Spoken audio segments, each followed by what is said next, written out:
Hello, welcome to my channel. ಇವತ್ತಿನ recipe egg biryani ಹೆಂಗೆ ಮಾಡೋದು ಅಂತ ತೋರಿಸ್ಕೊಡ್ತೀನಿ. ವೆರಿ ಸಿಂಪಲ್ ವೇನಾಗ ಹೇಳ್ಕೊಡ್ತೀನಿ. ಇದನ್ನು ಬ್ಯಾಚುಲರ್ಸಾಗಿ ಬೇಗ ಅಂದ್ರೆ ಬೇಗ ಮಾಡ್ಕೋಬೋದು. ಹೀಗೆಲ್ಲ ಮಸಾಲ ಬೇಕು ಇದು ಬೇಕು ಅನ್ನೋಂಗೇನಿಲ್ಲ. ಐಟಮ್ಸು ಜಾಸ್ತಿ ಇಲ್ಲ, ನೋಡ್ಬೋದು. ಭಾಳ ಅಂದ್ರೆ ಭಾಳ ಸಿಂಪಲ್, ಆಮೇಲೆ ವೆರಿ ಕ್ವಿಕ್ಕಾಗಿ ಮಾಡ್ಕೋಬೋದು. ನಾನು ಹಿಂಗೆ ದಮ್ ಕಟ್ಟೋದಾಗಲಿ ಅಥವಾ ಹಾಗೇನೂ ಮಾಡತ್ತಿಲ್ಲ. ಸಿಂಪಲ್ ಪಲಾವ್ ಥರನ ಬಿರಿಯಾನಿ ತೋರ್ಸಾತೀನಿ. ಫಸ್ಟ್ ನಾನು ಇಲ್ಲೇ ಎಗ್ ಬಾಯ್ಲ್ ಮಾಡೋಕೆ ಇಟ್ಕೊಂಡೀನಿ. ನಾನು 4 ಎಗ್ ತೊಗೊಂಡೀನಿ. ನಿಮಗೆ ಕ್ವಾಂಟಿಟಿ ಪ್ರಕಾರ ನೀವು ಎಷ್ಟು ಬೇಕು ಅಷ್ಟು ತೊಗೋಬೋದು. ನಾನಿಲ್ಲಿ ಆನಿಯನ್, ಟೊಮ್ಯಾಟೊ ಅದನ್ನೆಲ್ಲ ಕಟ್ ಮಾಡಿ ಮೊದಲೇ ಇಟ್ಕೊಳತ್ತೀನಿ ರೆಡಿ ಮಾಡಿ. ಯಾರೆಲ್ಲ ಈ ವಿಡಿಯೋ ಫಸ್ಟ್ ಟೈಮ್ ನೋಡತ್ತೀರಿ ಪ್ಲೀಸ್ ಲೈಕ್ ಮಾಡಿರಿ, ಸಬ್ಸ್ಕ್ರೈಬ್ ಮಾಡ್ಕೊಂಡು ನೋಡಿರಿ. ನಿಮ್ಮ ಫ್ಯಾಮಿಲಿ ಫ್ರೆಂಡ್ಸಿಗೆಲ್ಲ ಶೇರ್ ಮಾಡ್ಕೋಬೋದು. ಇಲ್ಲಿ ರೈಸ್ ಮೊದಲ ನಾವು ನೆನೆಸ್ಕೊಂಡು ಇಟ್ಕೋಬೇಕಾಗತ್ತೆ. ನೋಡಿರಿ, ನಿಮಗೆ ಬಾಸ್ಮತಿ ತೊಗೊಳಂಗಿದ್ರೆ ಅದನ್ನ ತೊಗೋಬೋದು, ಇಲ್ಲದ ನಾರ್ಮಲ್ ರೈಸ್. ನಾ ಇಲ್ಲಿ ಜೀರಾ ರೈಸ್ ತೊಗೊಂಡಿನಿ.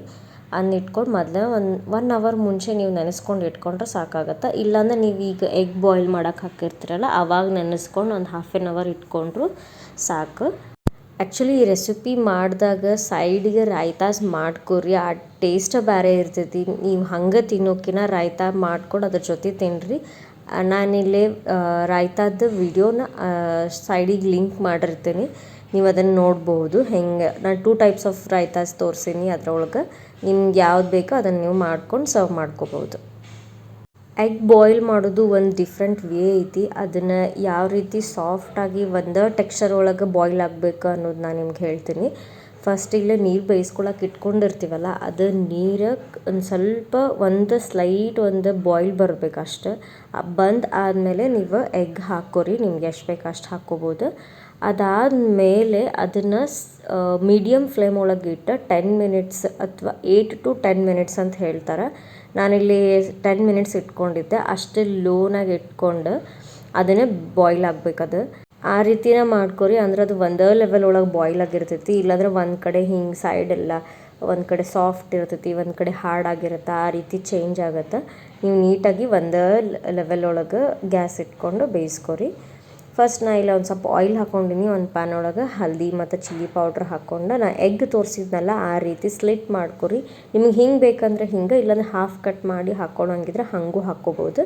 ಇಷ್ಟು ಹಾಕ್ಕೊಂಡು ಇದನ್ನೊಂದು ಸ್ವಲ್ಪ ಲೈಟಾಗಿ ಫ್ರೈ ಮಾಡ್ಕೋಬೇಕಾಗತ್ತೆ. ಇಷ್ಟು ಇದಾಗಿಂದ ಇದನ್ನು ತೆಗೆದಿಟ್ಕೊಂಡು ಇಲ್ಲಿ ಕುಕ್ಕರ್ನ ಯೂಸ್ ಮಾಡತ್ತೀನಿ. ಇದಕ್ಕೊಂದು ಸ್ವಲ್ಪ ಆಯಿಲ್ ಹಾಕ್ಕೊರಿ. ನಾ ಇಲ್ಲಿ ಚಕ್ಕಿ ಯೂಸ್ ಮಾಡೀನಿ. ಇದಕ್ಕೆ ನಿಮಗೆ ಚಕ್ಕಿ ಬೇಕಂದ್ರೆ ಹಾಕ್ಕೋಬೋದು, ಇಲ್ಲ ಅಂದರೆ ಸ್ಕಿಪ್ ಮಾಡಿರಿ. ಚಕ್ಕಿ, ಲವಂಗ, ಮೆಣಸು ಅಥವಾ ಪಲಾವ್ ಎಲೆ ನೀವೇನಾದರೂ ಇದನ್ನೆಲ್ಲ ಹಾಕ್ಕೋಬೋದು. ಇದು ಚಕ್ಕಿ ಒಂದ್ಬಿಟ್ಟು ಬೇರೆ ಏನೂ ಹಾಕ್ಕೊಂಡಿಲ್ಲ. ಆಮೇಲೆ ಒಂದು ಸ್ವಲ್ಪ ಜೀರಿಗೆ ಜಾಸ್ತಿ ಹಾಕ್ಕೊರಿ, ಆ ಘಮ ಚಲೋ ಬರುತ್ತೆ. ಆಮೇಲೆ ಉದ್ದಕ್ಕೆ ಕಟ್ ಮಾಡಿರೋಂಥ ಆನಿಯನ್ ಹಾಕ್ಕೊಂಡಿನಿ. ಆಮೇಲೆ ಇದಕ್ಕೆ ಮೇಲೆ ಒಂದು ಸ್ವಲ್ಪ ಉಪ್ಪು ಹಾಕ್ಕೊರಿ, ಅರಿಶಿನ ಪೌಡ್ರ್ ಹಾಕ್ಕೊರಿ. ನಿಮಗೆ ಬೇಕಂದ್ರೆ ಅಷ್ಟು ಪೌಡ್ರ್ ಇಲ್ಲಿ ಯೂಸ್ ಮಾಡ್ಬೋದು, ಇಲ್ಲಾಂದ್ರೆ ನಾನು ಅಲ್ಲಿ ಹಾಕಿದ್ನಲ್ಲ ಅಷ್ಟು ಸಾಕಾಗತ್ತೆ. ಅದನ್ನೆಲ್ಲ ಹಾಕ್ಕೋತೀವಿ ನಾವು. ಆಮೇಲೆ ಇದಾದಮೇಲೆ ಈ ಟೊಮ್ಯಾಟೊ ಎಲ್ಲ ಒಂದು ಸ್ವಲ್ಪ ಮೆತ್ತಗಾಗಬೇಕು, ಅಲ್ಲಿವರೆಗೂ ಇದನ್ನು ಒಂದು ಸ್ವಲ್ಪ ಫ್ರೈ ಮಾಡ್ಕೊರಿ ಚೆಂದಂಗೆ. ನಾ ಇಲ್ಲೇ 2 ಮಸಾಲ ಯೂಸ್ ಮಾಡೀನಿ. ಒಂದು ಚಿಕನ್ ತಂದೂರಿ ಮಸಾಲ, ಒಂದು ಗರಂ ಮಸಾಲ ಅಂತೂ ಆಲ್ಮೋಸ್ಟ್ ಎಲ್ಲರ ಮನೆಗೂ ಇದ್ದೇ ಇರುತ್ತೆ, ನೀವು ಅದನ್ನ ಹಾಕ್ಕೋಬೋದು.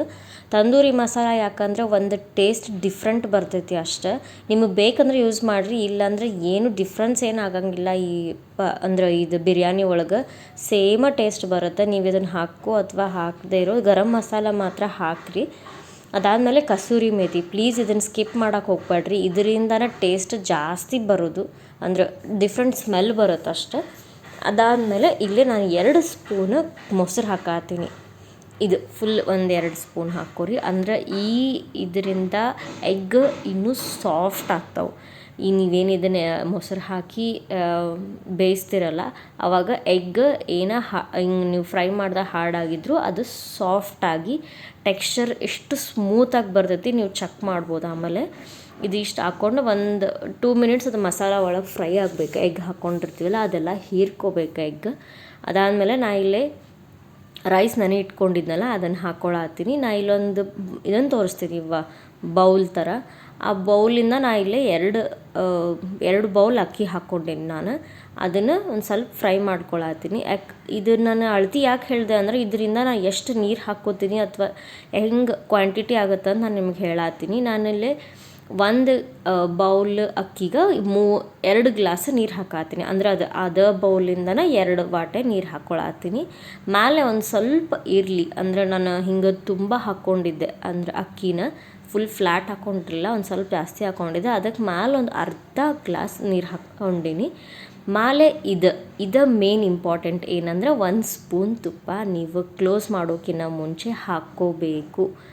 ಅಂದ್ರೆ ಆ ಸ್ಮೆಲ್ ಅಥವಾ ಅದು ಟೇಸ್ಟ್ ಅದು ಫುಲ್ ಹೀರ್ಕೊಂಡಿರ್ತೈತಿ. ತುಪ್ಪ ಸ್ಮೆಲ್ ಎಷ್ಟು ಟೇಸ್ಟ್ ಇರ್ತೈತಿ, ಎಷ್ಟು ಚಲೋ ಬಂದಿರುತ್ತೆ. ಅದಾದಮೇಲೆ 1-2 ವಿಷಲ್ ನಾನು ಹೊಡಿಸಿ ಪೂರ್ತಿ ಅದು ಸ್ಟೀಮ್ ಹೋಗೋ ತನಕನೂ ಬಿಡ್ರಿ.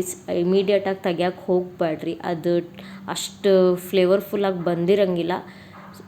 ಸೊ ಪ್ಲೀಸ್ ಅದನ್ನು ಸ್ಟೀಮ್ ಹೋಗೋವರೆಗೂ ವೆಯ್ಟ್ ಮಾಡಿರಿ. ನೋಡಿರಿ ಎಷ್ಟು ಮಸ್ತ್ ಐತಿ. ನೀವು ಹಿಂಗೆ ಪಲಾವ್ ಅನ್ಸಂಗೆ ಇಲ್ಲ, ಎಗ್ ಬಿರಿಯಾನಿ, ಎಕ್ಸಾಕ್ಟ್ ಎಗ್ ಬಿರಿಯಾನಿನ ನೀವು ಕ್ವಿಕ್ಕಾಗಿ ಮಾಡ್ಕೋಬೋದು. ಇದನ್ನು ಅರ್ಜೆಂಟಾಗಿ ಯಾರಾದರೂ ಬಂದರೆ ಇಮ್ಮಿಡಿಯೇಟಾಗಿ ಮಾಡ್ಕೊಂಡು ತಿನ್ನುವಂಥ ರೆಸಿಪಿ ಇದು. ನೀವು ನೋಡಿರ್ಬೋದು, ನಾ ಎಲ್ಲೂ ಖಾರದ ಪೌಡ್ರೇ ಯೂಸ್ ಮಾಡಿಲ್ಲ, ಏನು ಎಗ್ ಫ್ರೈ ಮಾಡುವಾಗ ಹಾಕಿದ್ದ ಅಷ್ಟೇ. ಇದು ಮಕ್ಕಳಿಗಂತ ಮಾಡಿದ್ದೆ. ಸೊ ನೀವು ಎಕ್ಸ್ಟ್ರಾ 1-2 ಮೆಣ್ಸಿಕಾಯಿ ಹಾಕ್ಕೊಂಡು ಒಗ್ಗರಣೆ ಮಾಡ್ಕೊರಿ ಅಂತ ಹೇಳ್ತೀನಿ. ಹೋಪ್ ನಿಮ್ಗೆ ಈ ವಿಡಿಯೋ ಲೈಕ್ ಆಯ್ತಾ ಅಂದ್ಕೊಂಡಿನಿ. ಪ್ಲೀಸ್ ಲೈಕ್ ಮಾಡಿರಿ, ಸಬ್ಸ್ಕ್ರೈಬ್ ಮಾಡಿರಿ, ನಿಮ್ಮ ಫ್ಯಾಮಿಲಿ ಫ್ರೆಂಡ್ಸ್ಗೆಲ್ಲ ಶೇರ್ ಮಾಡ್ಕೊಂಡು ನೋಡಿರಿ. Thank you. See you in the next vlog.